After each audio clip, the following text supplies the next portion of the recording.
دعا کرتے وقت انسان کو حمد و ثنا کے ساتھ آغاز کرنا چاہیے، یعنی اللہ سبحانہ و تعالیٰ کی تعریف کرنی چاہیے، نبی صلی اللہ علیہ وسلم پر درود شریف پڑھنا چاہیے، اور اس کے بعد اپنی عرض رکھنی چاہیے. تو جس دعا کے آگے پیچھے درود شریف پڑھ لیا جائے وہ دعا بھی قبول ہوتی ہے. فضالہ بن عبید رضی اللہ عنہ سے روایت ہے کہ ایک مرتبہ رسول اکرم صلی اللہ علیہ وسلم تشریف فرما تھے. ایک شخص آیا اور اس نے نماز پڑھی، پھر کہنے لگا اے اللہ مجھے بخش دے اور مجھ پر رحم کر. تو رسول اللہ صلی اللہ علیہ وسلم نے فرمایا اے نمازی تو نے جلدی کی، جب نماز پڑھ چکو تو بیٹھے رہو، اللہ کی اس طرح حمد و ثنا بیان کرو جیسا کہ اس کا حق ہے، پھر مجھ پر درود بھیجو، پھر اس سے دعا کرو. یعنی یہ دعا مانگنے کا ادب اور سلیقہ ہے. پھر اسی طرح یہ ہے کہ انسان کی دعاؤں کی قبولیت میں بعض اوقات اس کے گناہ حائل ہوتے ہیں، اور جب انسان استغفار کرتا ہے، توبہ کرتا ہے تو دروازے کھل جاتے ہیں.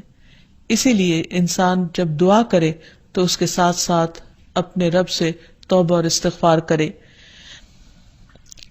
پھر اسی طرح دعا کرنے کے ادب میں سے ایک چیز یہ بھی ہے کہ انسان جب دعا کرنا شروع کرے تو سب سے پہلے اپنے لیے دعا کرے، پھر اپنے قریبی لوگوں کے لیے دعا کرے، اور پھر تمام لوگوں کے لیے دعا کرے. کہ بعض اوقات ہم سمجھتے ہیں ہماری دعا قبول نہیں ہوئی، اور شیطان کا کام یہ ہوتا ہے کہ وہ بندے کے دل میں مایوسی پیدا کرے. جب بھی انسان کے دل میں ایسا خیال آئے کہ اس کی دعا قبول نہیں ہوئی تو اسے ہمیشہ یاد رکھنا چاہیے کہ رسول اللہ صلی اللہ علیہ وسلم نے قبولیت دعا کے مختلف قسمیں یا طریقے بتائے ہیں.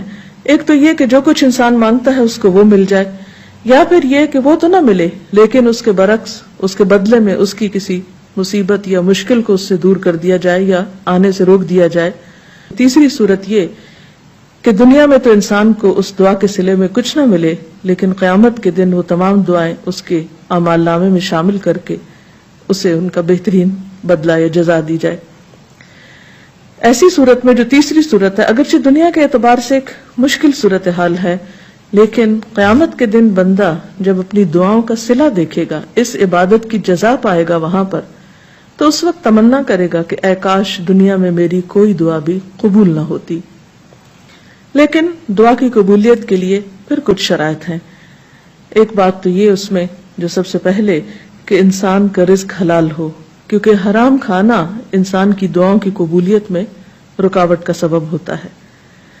پھر اسی طرح جب انسان اللہ سے دعا مانگے تو اس وقت بہت توجہ کے ساتھ دعا کرے، کیونکہ حدیث میں آتا ہے کہ اللہ سبحانہ و تعالی غافل دل کی دعا قبول نہیں کرتے. یعنی ایک انسان مانگ رہا ہے لیکن اس کو پتہ ہی نہیں کہ وہ کیا مانگ رہا ہے، صرف رٹے رٹائے کچھ لفظ زبان سے نکال رہا ہے یا سنی سنائی کوئی بات دہرا رہا ہے، لیکن اس کے دل سے وہ بات نہیں نکل رہی ہے، وہ مانگنا نہیں، بس کچھ الفاظ کا پڑھ دینا ہے.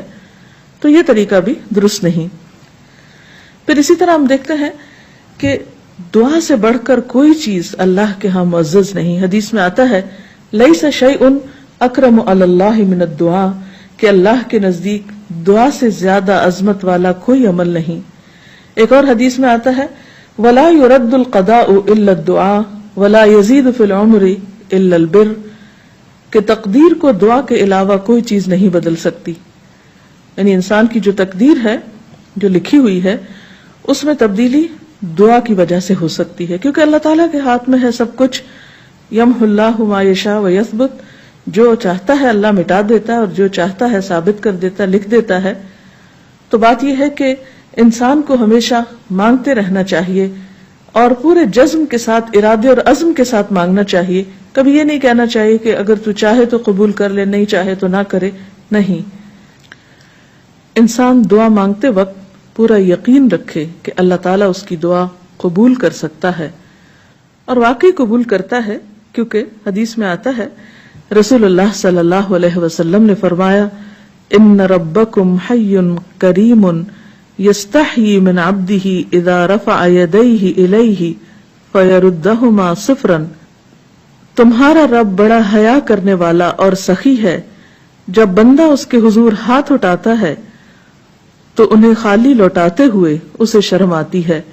یعنی اللہ تعالیٰ جو مالک الملک ہے، تمام خزانے اس کے ہاتھ میں ہیں. وَلِلَّهِ خَزَائِنُ السَّمَاوَاتِ وَالْأَرْضِ، آسمان و زمین کے سارے خزانوں کی کنجیاں اس کے پاس ہیں، ان کا مالک وہ ہے. لہٰذا ایسا نہیں کہ کبھی انسان کی دعا قبول نہ ہو تو اس کا سبب یہ ہو خدا نخواستہ کہ وہ دینے پہ قادر نہیں، وہ دیتا ہے اور وہ خالی ہاتھ نہیں لوٹاتا بندے کو. بس صرف فرق یہ ہے کہ قبولیت کے کئی طریقے ہو سکتے ہیں، اور خاص طور پر اگر بندہ مانگتا نہیں ہے تو یہ چیز اس کو ناپسند ہے، اس پر وہ ناراض ہوتا ہے، کیونکہ اللہ بندے سے یہ چاہتا ہے کہ بندہ اپنے رب کا شکر ادا کرتا رہے، اس سے مانگتا رہے، کیونکہ اللہ نے بندوں کو اپنی عبادت کے لیے پیدا کیا ہے. اگر بندے سب نعمتیں اس سے پا کر اس سے بے نیاز ہو جائیں تو یہ چیز اللہ تعالیٰ کو پسند نہیں. خصوصیت کے ساتھ جیسے دعا کی قبولیت کے اوقات ہیں، مثلا آذان سن کر اس کا جواب دینے کے بعد دعا قبول ہوتی ہے. تہجد کے وقت کی یعنی رات کا آخری پہر جو ہوتا ہے اس وقت دعا قبول ہوتی ہے. پھر اسی طرح عبادات کے بعد جیسے نماز کے بعد، قرآن پاک پڑھنے کے بعد، پھر روزہ کھلنے کے وقت، اسی طرح حج عمرے کے جو مختلف مناسک ہیں ان کی ادائیگی کے دوران، کعبۃ اللہ پر پہلی نظر پڑتے ہوئے. اس کے بہت سے ایسے مواقع کتابوں میں آپ پڑھ سکتے ہیں کہ جس میں انسان کی دعا رد نہیں ہوتی، قبول کر لی جاتی ہے. تو اس میں اگر انسان تھوڑی دیر کے لیے ارادتاً یکسوئی اختیار کرے تو انشاءاللہ اس کو فائدہ ہوگا. مثلا رات کے آخری حصے میں دعائیں بہت قبول ہوتی ہیں.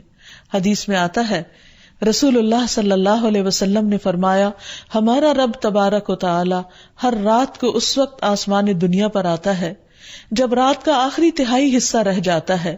وہ کہتا ہے کوئی مجھ سے دعا کرنے والا ہے کہ میں اس کی دعا قبول کر لوں، کوئی مجھ سے مانگنے والا ہے کہ میں اسے عطا کر دوں، کوئی مجھ سے بخشش طلب کرنے والا ہے کہ میں اسے بخش دوں.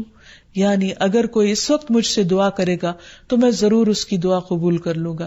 لیکن عموماً رات کے آخری حصے میں انسان گہری نیند میں چلا جاتا ہے اور یہ قبولیت کا وقت اس سے کھو جاتا ہے. تو اس خصوصی طور پر اگر انسان کی زندگی میں کوئی پریشانی ہو یا کچھ چیزوں کے بارے میں وہ واقعی سنجیدہ ہو کہ وہ اسے ملنی چاہیے دنیا اور آخرت کی کامیابیوں میں سے، بھلائیوں اور خیر میں سے، تو اس کو چاہیے کہ اس وقت میں دعا کا اہتمام کرے.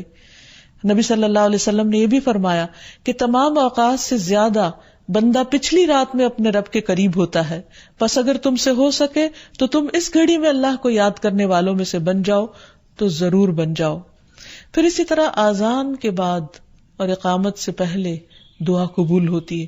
یعنی مؤذن جب آذان دے رہا ہو تو جو الفاظ وہ دہرا رہا ہو ان کو دہراتے جانا چاہیے، سوائے حی علی الصلاح اور حی علی الفلاح کے کہ اس کے جواب میں لا حول ولا قوت الا باللہ پڑھنا چاہیے.